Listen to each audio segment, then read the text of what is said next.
souls to Jesus by the service that I yield. You are living among a rebellious people. They have eyes to see, but do not see, and ears to hear, but do not hear, for they are a rebellious people.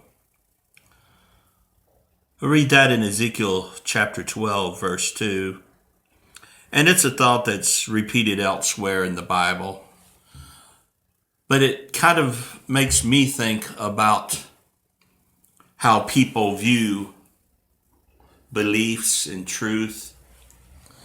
To some people, truth is objective. To some people, truth by definition is absolute.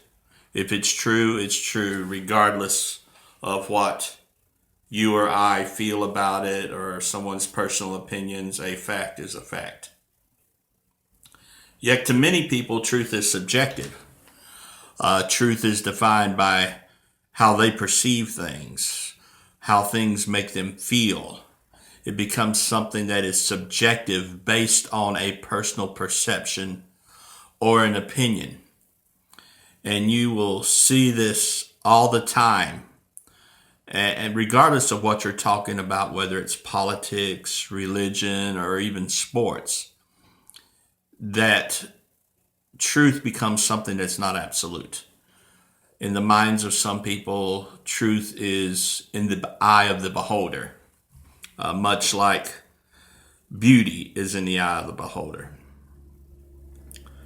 People with this mindset depend upon their opinions, their preferences, things that they perceive as being important or true. But such a mindset dismisses the possibility of being wrong about something. And I think it's that mindset that leads to much of the division in the world, whether it be religious or political. We are divided because our choices and our beliefs are based solely on an opinion, based on a preference, based on what we already want to believe.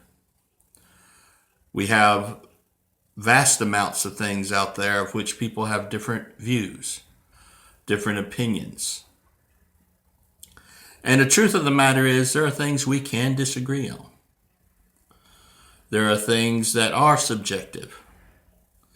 There are things that are dependent upon our own preferences. My wife likes chocolate ice cream. I prefer vanilla. For me, that is a preference, and for me, that is a true statement. But saying that vanilla is the best ice cream around would be empirically wrong, because things like that are subject to a preference. But an absolute truth is not subject to a preference. When the Bible says they have eyes but do not see and ears but do not hear, he's basically saying that they believe something, but when evidence to the contrary says that what they believe is wrong, they reject it. Not because of any empirical evidence, not because of any rational reason. They simply choose not to, because perhaps that belief is uncomfortable. Perhaps the facts cause them to question in a way that they simply don't want to.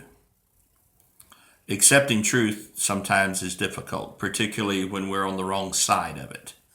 No one likes to be wrong. No one likes to be proven that something that they believed all their life turns out not to be true.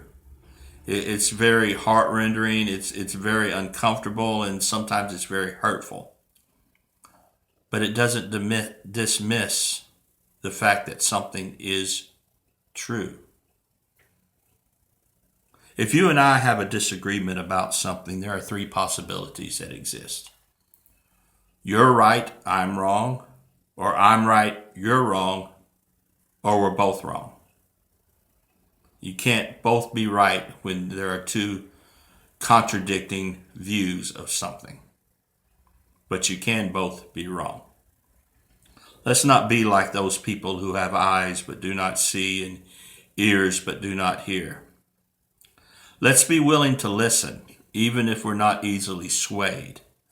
Let's be those who are willing to consider evidence, even if that evidence comes from an opposing view. And I'm bringing souls to Jesus by the service that I yield.